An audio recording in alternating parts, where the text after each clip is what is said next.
All right, boys and girls, we are back with another edition of the Federalist Radio Hour. I'm your host, Ben Domenech. You can email us, as always, at radio@thefederalist.com. You can follow us on Twitter at FDRLST, as long as they allow us to be there. And you can hit subscribe and like and do all those other things based on what platform you're seeing this on. I'm happy to be joined today by Emily Jashinsky, our culture editor at The Federalist. Emily, how are you doing? I'm great, Ben. How are you? I'm good. I feel like there's a real energy of tension and people being on edge at this moment after what we saw happen on Capitol Hill yesterday. I know you were there in the thick of it, and I wanted to talk to you a little bit about what you experienced and what you saw there, and maybe about where things are going in terms of moving forward. First off, just tell me some of the people who you interacted with when you went down to the Capitol to talk to them. Yeah, absolutely. I mean, I started with the massive crowd that was gathered at the Ellipse and sort of backed all the way up to the Washington Monument. And if you don't live in DC, or if you're not familiar with the layout of the National Mall, that's by the White House, which is all the way down on the western end of the National Mall, the opposite end as the Capitol. And so I got there and saw people climbing trees, for mostly young men climbing trees for a glimpse of the president's speech. The president was giving his long address. It was cold, it was windy, and the crowd was dense and really backed up to the Washington Monument, which is a pretty big slice of land to cover, especially with that level of density. So I met right away a group of 3 boys who had driven in from Pennsylvania, and who assured me that they would leave before dark, because I told them I expect things are going to get ugly after dark. But what they didn't know at the time, is that it would actually happen much sooner. And they told me that they came because they're sick of the Republican Party, because they feel like nobody is listening. And that would be what I would hear over and over again from everybody that I talked to. The question that I posed to everyone I talked to was, what do you want to see happen? If Joe Biden is inaugurated, as we all expect, what do you want to see happen? What do you want to see Donald Trump do after that? The 3 boys told me right away they wanted him to start a third party. I heard that from other people as well. I heard that they wanted him to start a news network. But the bottom line of what I heard from everybody is that they don't know who to trust, and they don't know who to trust, and they trust Donald Trump. And I think that is a really important takeaway, because most of the people I talked to were before, these interviews were conducted before things went crazy. And to sort of figure that mindset is informing some of the unadulterated rage that we saw in the smashing of the barricades towards the Capitol, and the disrespect towards Capitol police officers, and the flat out rioting. I think it's important to understand that. Mm-hmm. I'm curious about a couple of things. One is, just tell me a little bit about the nature of the crowd. We've all been around different protests in DC and covered them. What were these people like generally? Yeah, that's a great question. It was a really typical Trump rally crowd, in that, like, you have some like very obviously loud, fringy people there, and there's the guy that Tristan Justice, our Western correspondent, said he saw in Arizona, who ended up in a lot of pictures yesterday at the Capitol, dressed like some sort of forest animal, and running around to warn people of QAnon. He was there, and you definitely had some of those sort of like your typical fringe people that you'll find at a Trump rally or at a Bernie rally, but it was a lot of. Can I just interrupt and say, yeah. I'm really disappointed that none of you got an interview with the horn guy. Yeah, I didn't see him in person on the ground yesterday. I think so I didn't actually go inside the Capitol. Yeah. I was outside as the people were rushing to get in, and sort of trying to keep up with people who were doing that, and to capture the attempt to get in. So I didn't have a chance to chat with him, but the protest, or the rally that started out closer to the White House and the Ellipse, it had some of those loud fringe figures, but it also was, majorly comprised, from my observation, of those sort of working class, white, flyover country, so-called flyover country, Trump supporters, people who may be in unions. It tends to be the people who tend to be the most hardcore Trump supporters also tend to be people that weren't always lifelong Republicans. And it was a lot of that crowd. So it was just like a lot of working class white people is how I would explain it. You had some of the like special interest groups on the right represented there, but Chinese Americans for Trump were there. But I would say the crowd overall was white working class people, a lot of men, but also a lot of women, a lot of boomers, but also a lot of millennials. But it was it's sort of just your typical crowd at a Trump rally. And that's also what was striking about the riot, is that it was the same crowd of people. And to be perfectly clear, only a minority of the people ended up rioting, but it was a big group. And as Tim Carney noted in his dispatch from the protests, it was really weird to see, grandparents sort of standing on the sidelines and cheering on some of the folks that were streaming into the building. Mm-hmm. The interactions that they had with cops, what did that go like in terms of anything that you witnessed or what went on while you were there? One of the weird things from my perspective is that I actually didn't see a lot of cops. And that was one of the first things I noticed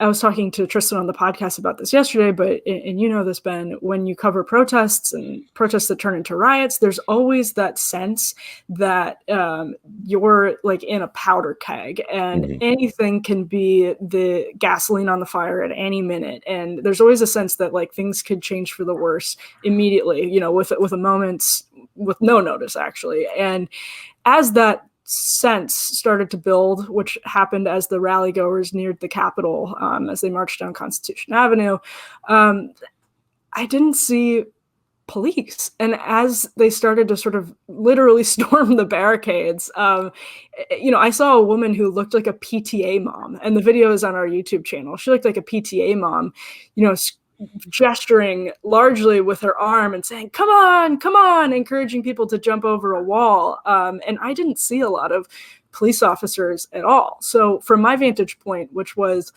on the east side of the Capitol, outside, I was by a staircase that people probably saw a lot of footage and pictures of people rushing up. There literally were no police officers. So I didn't really capture interactions with police because where I was standing, and there were hundreds of people where I was, there were no police. So if you had, as you know, I worked on Capitol Hill for several years, and we obviously go to Capitol Hill regularly when it comes to interviewing politicians and the like. And the interactions that we have with them are usually preceded by going through these security gates and all of the different steps that you have to take. And so you get very used to them. I mean, the people who work at these places, it's a small group of people and they rotate through. And so you can recognize them and the like.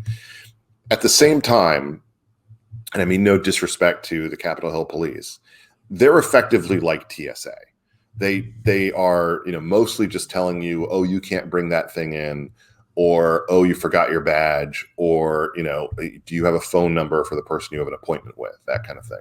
It's not really, it's more of an administrative job than it is a security job. And again, I'm not besmirching them. I'm just saying they're not like cops. They don't feel the same way as when you go into a, highly secure building, you feel that a lot more. Frankly, you get examined more going into a baseball stadium than you do going into a lot of these places. And that's just the facts. And so what I was shocked by as soon as I started to see the footage of this was I was like, they have the normal staffing level. They have the normal level of representation at the Capitol building, as if they weren't expecting anybody to try to make a rush in. It looked like it was a normal Wednesday and not something where they were prepared for thousands of people to show up, want to crush into the building and make themselves heard.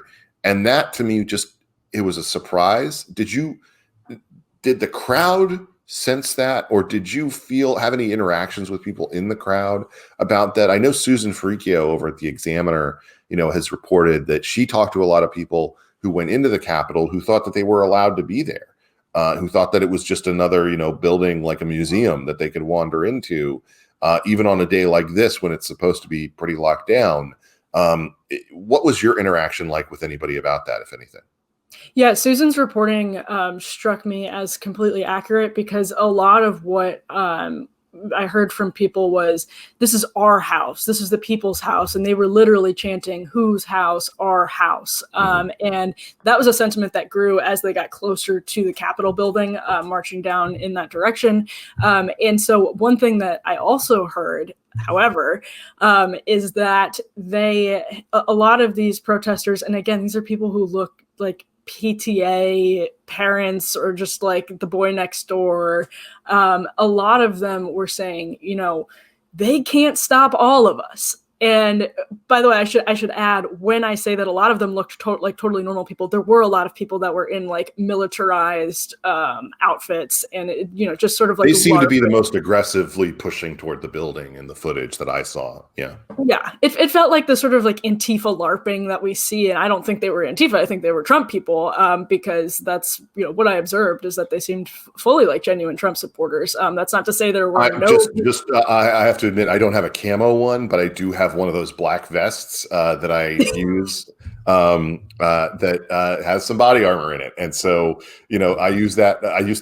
It's upstairs, and I haven't had to use it in years, but I did take it to Cleveland when I went there, anticipating that it would like go sideways and crazy, and then it turned out everyone in Cleveland was super prepared, and they had the bikes ready, and they had the movable racks, and there was virtually no violence in Cleveland around that convention. And afterwards, when I was sitting around with a group of people, I was like, Cleveland deserves a better class of protester, man. And the explanation that I got from one of the old hands who was there was, oh, dude, the reason is the unions aren't here. And I was like, oh, that makes sense. No Teamsters. They're not setting anything on fire. Like, it's not the same degree. It's more of that, as you say, kind of Antifa LARPing type thing. I want to look tough.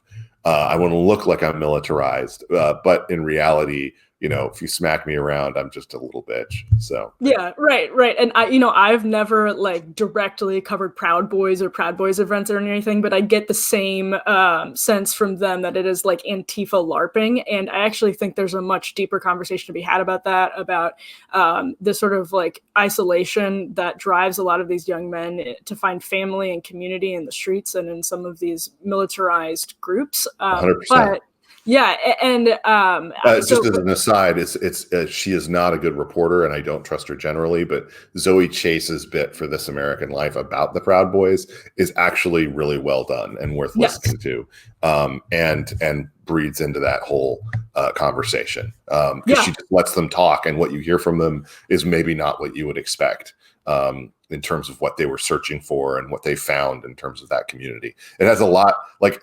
It has more in common with like like a very defined approach to Islam than it does, sort of a political movement or like a racial movement or anything like that. It's kind of the same thing going on where you're like, why does that white guy end up, being a member of ISIS? And it's like, well, looking for a place to belong. So anyway, continue, please. I interrupted you. No, but that's like such a huge component of the conversation that we need to have, that the left has shown in the last 24 hours no appetite to engage in, which is that, and Tucker said this very clearly in his monologue last night, which is that we need to ask the question of why these people were there. And you can do that without in any way condoning what they did. You have to understand without condoning, and that's perfectly possible. Those things are not mutually exclusive, and that's what we need to do. And that's a huge part of the conversation. But I will say one thing that I heard a lot of people saying all of a sudden was they can't stop all of us, so let's rush it. Everybody come here. They won't be able to stop all of us, which told me that, and this was confirmed by video, that in a lot of these cases, there were entrances or corridors that were being guarded by essentially one person. And so, no, I do not think security. Which again, that's standard practice on a normal day. Right. This is not a normal day. Like, that doesn't make any sense, you know? Well, no, it doesn't. And to be fair, Trump rallies have never, Trump supporters have never rioted like we saw it yesterday before. And so it would be fair to not anticipate something in the degree that we saw yesterday. But at the same time, they should have been way more prepared. And some of this is Muriel Bowser's fault for telling federal law enforcement to stand down the day before the rally. I don't know what the plans were before that. I don't know what they would have looked like had she not made that order. But there was a better way, and the security was ill prepared, and I think that it led to the sad no riot gear, no bikes, no shields, nothing that made people seem, prepared to. I mean, one of the big parts of this is like controlling crowd direction and making sure that they're kind of funneled into different areas, and then they can be there and they can make their big stink, and then eventually they get tired of it and they go away. And to me, this is an essential part of the conversation about what happened yesterday, because the media is running with this narrative that basically Trump told the people to go up there and smash the Capitol. And from my perspective, first off, that's not what he said. I do believe that he should have done a better job of directing those people and basically saying, go up there, make yourselves heard, make sure they hear you, but do it peacefully, respect our cops, respect our laws. We're not like the left. Don't tear things down. He could have said anything along those lines, and I think that would have been helpful. But I'm not sure to the degree it would have changed some of the behavior that we saw from some of these folks who seemed bent on destruction and melee and miscreants. It's sort of the question that I have is this. To your point, quoting from Tucker about what makes these people be there. The woman who was shot, I believe, in a completely unjustified manner now that we've seen the video, as she was crawling through a glass window that had been broken open either by her or somebody else. She was reportedly a 14-year Air Force vet, 4 tours in Afghanistan, lived in San Diego. She is not some backwoods Unabomber type. Which is the way that all of these people get depicted.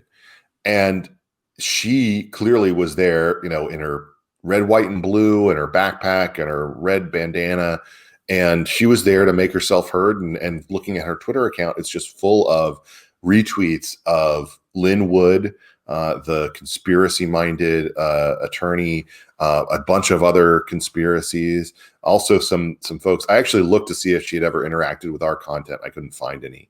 It was mostly the sort of really fringy stuff, basically, but also stuff that would creep into your Facebook feed, maybe if you had a boomer, relative. This is the kind of thing where I want to know what sends someone like that to DC. She clearly was of the mind, given her tweets, that we're going to make a difference here. We're going to be heard.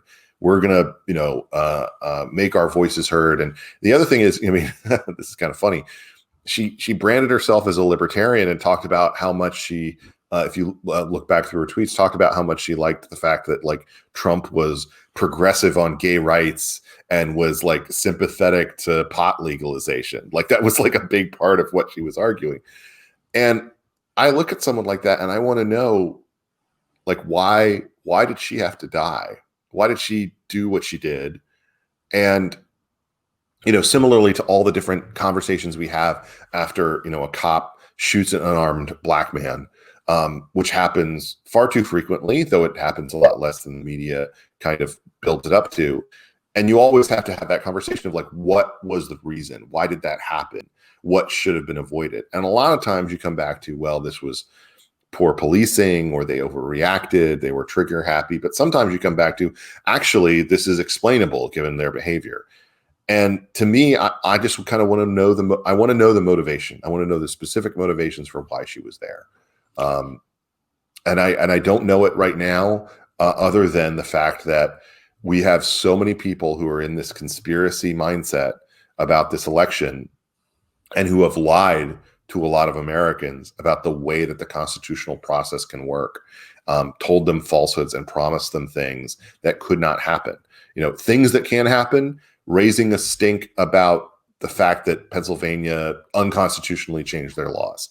Things that can happen, maybe an electoral commission like the one that Tim Scott has proposed. Things that can't happen, Mike Pence going up there and just saying, no, Donald Trump's president now. and somehow that was a thing that people came to believe. And they believed it, I think, not just at the egging on of President Trump, but at the egging on of a slew of people. And they believed it so much that they were willing to charge in there to make themselves heard in the people's house. And this ended up with a woman dying completely unnecessarily. Yeah, and so I spoke to some people before all of this went down, and I wrote about it this morning. Actually, is one of the women that I talked to on Constitution Avenue. I just sort of walked up to this group of women and started chatting, and this woman happened to be from like just the same small corner of Wisconsin that I grew up in. She actually worked at a store that I used to frequent all of the time. Just a little store in a strip mall, and so we got to talking, and she had never voted. What kind of store was it? A clothing store. Okay. I thought it was going to be something embarrassing, like a candy store or like a cheap jewelry store or something like that. Anyway, no. A clothing store. And it turned out that she had never voted before Donald Trump came along. This, by the way, is a very normal woman. Like, I don't know her that well. Obviously, I just talked to her for 15 minutes, but I would bet a lot of money that she's just a normal person based on my interaction with her. And she'd never voted before Donald Trump came along. She's very mild mannered, but they made that trip all the way here from southeastern Wisconsin because she said she wanted to be part of the movement. And she also said that she just does not know who to trust or who to believe anymore. And she clearly trusted Donald Trump. And I heard that from just about everybody I talked to. They wanted Trump to start their own news outlet because they're upset at Fox and they literally don't have anywhere to turn for what information that they can trust. That's how they feel. And so this gets me to sort of the culpability that people may or may not have in all of this, which is that people that were there yesterday, for the most part, from my observation, genuinely believe that the election was stolen. And Donald Trump told them in that address that he won in a, quote, landslide. So I think in hindsight, whether you love or you hate him, Ben Sasse was correct to use the phrase playing with fire in his Facebook statement about why he would not be joining Senators Cruz and Hawley.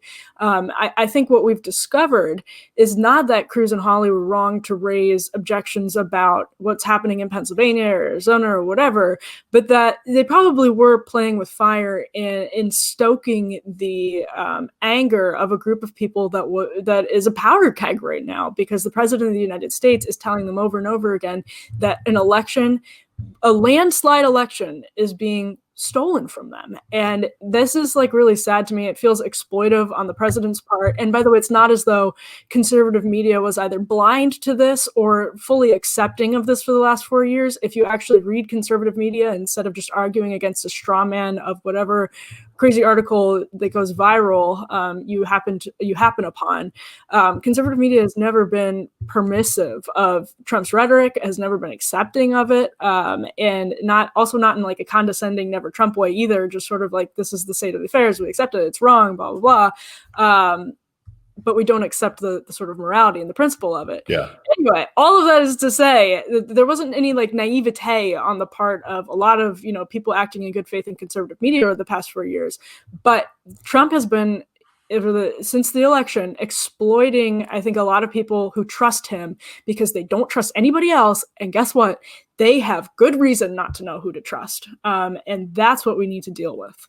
Did you see anything like, I'm going to tell you why I hate Ben Sasse in a minute, but did you see anything like what happened with Griffin Jenkins? I don't know if you saw this, but he sort of was going up to people as they were walking away, like protesters who'd just been outside waving flags. And there was some woman with an accent, sounded European or something like that, who had some anti-communist kind of side or something like that. And she was walking along, and Griff was very confrontational with her, in my view, by sort of saying, do you support what they're doing? Do you support what they're doing inside? And she said, what are you talking about, what they're doing inside? And he said, well, there's violence inside. There's rioting inside. And she said, what are you talking about? We're just here protesting. And then, like, to me, that was kind of the perspective that I had as a viewer, is as I was watching a lot of these people outside, it's like, they're not breaking any laws. They're actually just there protesting like any protest happens, like any Code Pink or anti-war or anti-globalist or anti-Wall Street or Tea Party protest or anything like that I've seen in the last 10 years. So if you're outside and you don't know what's going on inside, you probably felt like you were part of a fine event, in a lot of ways. Was that the perspective that you had? Or do you think that the people, just one of the things I was wondering about was, do they know that someone got shot inside? Do they know that this is a situation where people are literally breaking into the Senate floor? Or is it a situation where that's a complete other event that they're not even aware of? I probably have a skewed perspective on this because where I was so close to where people were actually breaking through into the Capitol that everyone up there definitely knew what was going on and they knew what was happening. They knew what the intentions were. But if you look at the video that's up on our website and up on our YouTube channel, you can see that there is like a sea, an ocean of people stretching back, to Constitution Avenue. There are a lot of people there who may well have had no idea what was going on. They may have sensed that there was a rowdiness in the atmosphere that was sort of ratcheted up from the earlier part of the day. But it's entirely possible that this huge chunk of people that was further back from the Capitol really didn't know what was happening. I saw one thing I absolutely did see, and that kind of, I don't want to say it was like heartbreaking, but it kind of was in a way that if you're familiar with the Hill, you know that to the east side of Union Station, there's a sort of lonely road that winds down a hill past the SEC. And as I was walking in that direction, leaving the riot, there was a group of 3 working class dudes going back to their car. And one of them said, he just sounded so dejected. He said, it feels like everybody is playing a game and they all have a role to play except for us. And my interpretation of that is he felt, as somebody who was not rioting, somebody who was not a member of the political establishment, that he really had no voice. He had no say, because the only people that are going to get listened to now, the only people who are going to get attention, are the people who rioted. And so, yeah, it was actually really pretty sad to hear him say that. I hate Ben Sasse for the following reason, and I was never asked to make this off the record, so I'm just going to tell this story. A couple of years ago, when George Will, who most recently called Josh Hawley, Ted Cruz, and Donald Trump seditionists, was someone who I still had a friendly relationship with. I still have good feelings toward him. Not sure the same way he feels about me, but he invited me to go. Seditionist too. He invited me to go to the All-Star game when it was in DC, and he had invited a couple of other people to go with him, including, as it turned out, the star of Arliss and the Nebraska Senator Ben Sasse. And Sasse showed up a little late, comes and sits with us. I've interviewed him a couple times before. We have not a friendly relationship, but we're cordial with each other, that kind of thing. And he gets up to go and get a bite to eat, and I go with him. And he asks me, like, which places are good here? And I said, well, the hot dogs are best at this place, and there's a good crab cake over there, and there's a good lobster roll or whatever there. And I said, I'm kind of surprised that you don't know that. I would think that you would come to the state, you would get invited to the stadium pretty regularly, just as a politician in DC. And he said, yeah, no, I don't like baseball. And I said, you don't like baseball. You accepted an invitation to the All-Star game here in DC, here from George Will, but you don't like baseball. He's like, yeah, I don't like baseball. And he got the lobster roll. At that point, I was just like, you are dead to me. You are dead to me Because someone who liked baseball could be sitting in this seat. My mother, who literally goes to every Washington Nationals game and scores them by hand in a notebook, could be sitting in this seat with me, seeing the best baseball players in the world. And you, who doesn't give a crap about any of this, you're here sitting in that seat next to me. This is so stark... seriously, screw Ben Sass. He's an a-hole, and go back and suck on your Cornhuskers' terrible seasons. Like, seriously, that's just, I mean, who hates baseball? What politician hates baseball? Like, come the hell on. That's ridiculous. I mean, sorry. So we clearly have different opinions on Ben Sass and on baseball. I don't like watching baseball live. I enjoyed playing it, the sport, but I will also say Nebraska does not have a baseball team. So he probably has never had a good reason to watch baseball other than the fact that he's American, I guess. Look, I don't resent you not liking baseball because you're not a senator of the United States of America. Okay. Like, I mean, literally. Well, when you run to be a senator from Wisconsin, I will run negative ads about you saying Emily Jashinsky hates baseball, and then you're going to have to go and go to every Brewers game and make a big show in a Kelly Loeffler fashion of wearing a baseball hat. I like baseball hats. Yes. So back to the less important thing that we're talking about.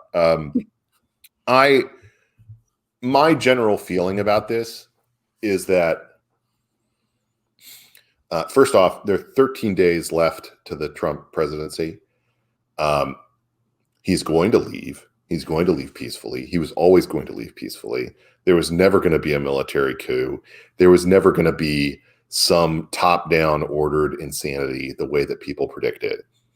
What I always was worried about was something more like this, which is not the ordered insanity, but the playing with fire insanity of social media and the like, of ginning people up to believe something that was untrue and raising their expectations that they could change it.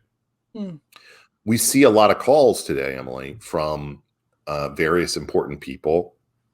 John Podhoretz, the editor of Commentary, a number of people at the DC Examiner, several, conservative voices that are out there basically saying either impeach him or 25th Amendment him, get rid of him.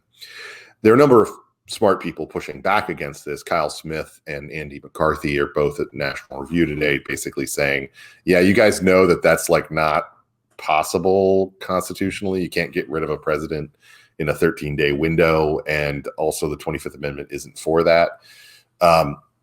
To me, this is the kind of craziness that Trump has engendered throughout his presidency, where people are asking folks to do things that would utterly demolish laws and norms in order to push back against a guy who they hammer away at for demolishing laws and norms. I think that there's no point to this. I don't think it's going anywhere.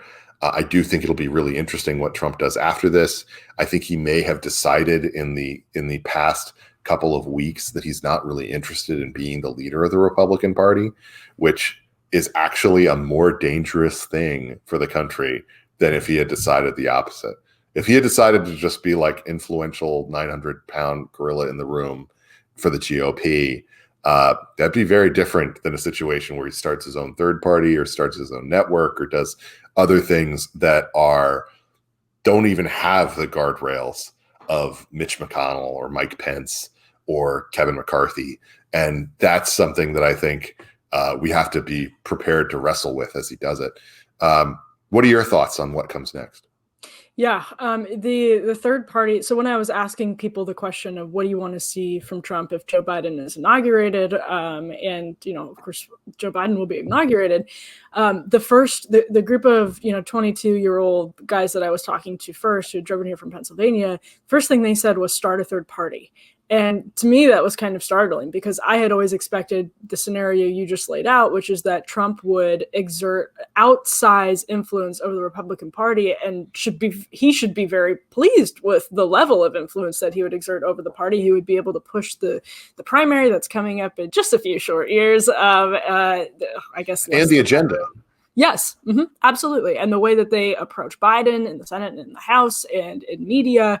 And so I started actually throwing that out there if I didn't hear it from other people I talked to. And the excitement when I would throw that possibility out there among Trump supporters for the possibility of him going to a third party was immediate, and it was unanimous in everybody that I talked to. And I think that's really important because there's a chunk of the base, I don't know how big it is, and I think people who say they do are foolish. There's a chunk of the base who's much more dedicated to Donald Trump than the Republican Party. And there's a chunk of the base that overlaps with that is furious at the Republican Party. And so part of the project here is understanding, how big those groups actually are and then what to do about it. But it is, to your point, really interesting to hear the constant sort of complaints about Trump's breaking of norms from people who then respond to him by breaking norms. And I think what this goes to is that we've seen so much for the last 4 years, specifically through this Trumpian lens. Like, this is unique to the Trump moment, but it actually almost all of it predated that. And, some people will point back to the days of, Speaker Newt Gingrich. Some people will point back to Harry Reid. I'm not sure where it started, but I can't pinpoint that. But what I do know is that the norms were being broken before Trump came along and shattered them, and then encouraged other people responded by shattering them. I'll agree with you on this, but I'll also say I definitely think it was Newt. Newt changed the way that politics was done in America in a fundamental way that few people appreciate. It's underrated now because people have kind of forgotten it. But the combination of like multimedia reaching out to people via videotapes and actual tapes being sent to folks to listen to of just him giving speeches and the like. I mean, the revolution of 1994 was a revolution. Republicans had been absent from control of the House of Representatives since FDR. And this was a situation where, he completely revolutionized the way that they communicated. He changed the way that they approached things. And I think a lot of that presaged, it was sort of a more intellectual version of the populism that Trump came to embody in terms of the last several years. One thing, though, that I think is really interesting about this is just potentially Democrats should absolutely want Trump to start a third party. Obviously, get your party started. America first. Like, James Carville should go work for him, sort of a thing. It's like, this is great. We can run people in all of the different Republican Senate races next year, and that are especially the ones that are going to be super competitive, and we can absolutely make sure that Ron Johnson loses Wisconsin. So, it's one of these things where that will be itself an interesting dynamic.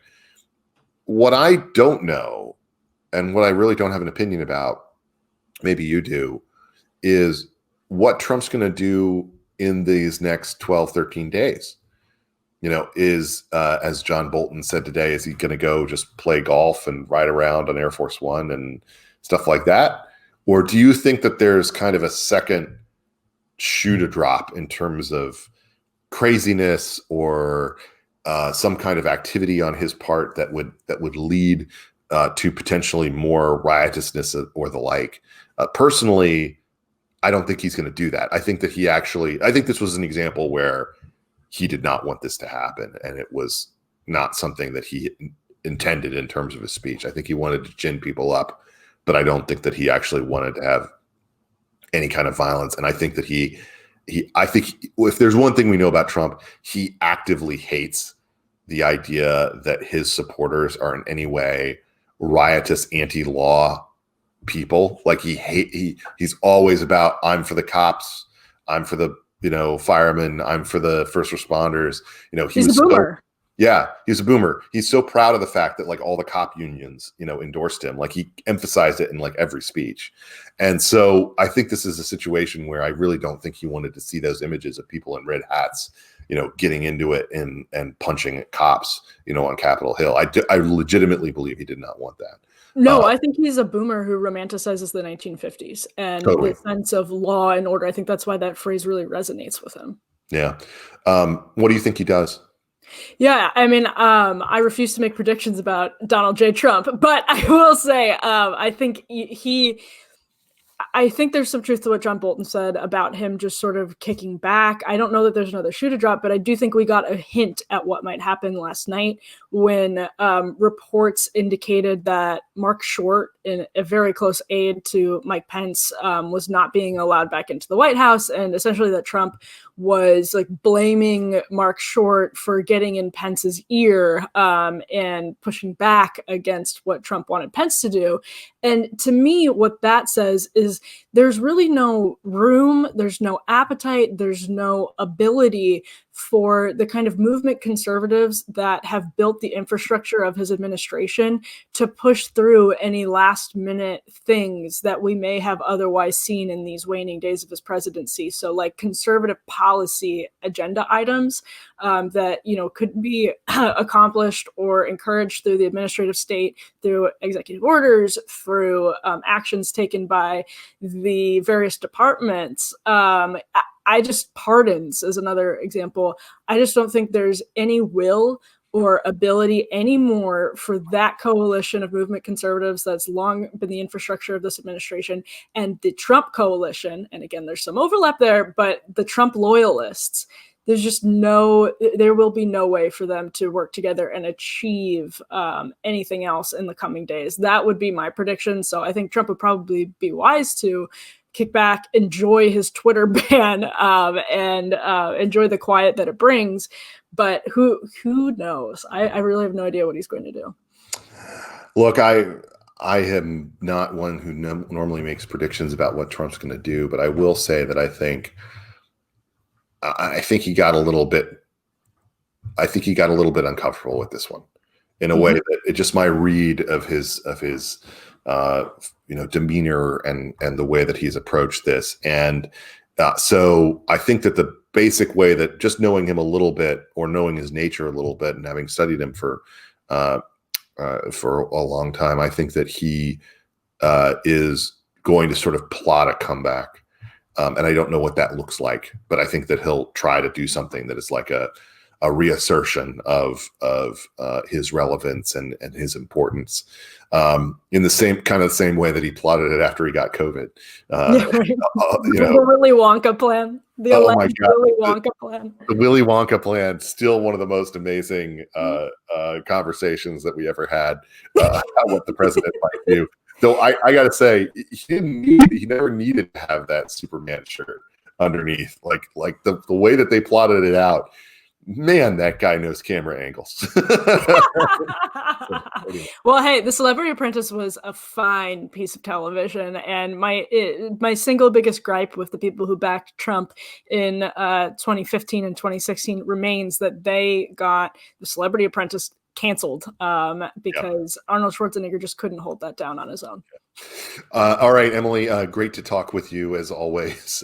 You can, of course, follow us on Twitter at FDRLST. You can subscribe and like this video. You can email us at radio@thefederalist.com. I'm Ben Domenech. You've been listening to the Federalist Radio Hour. We'll be back soon with more. Until then, be lovers of freedom and anxious for the fray.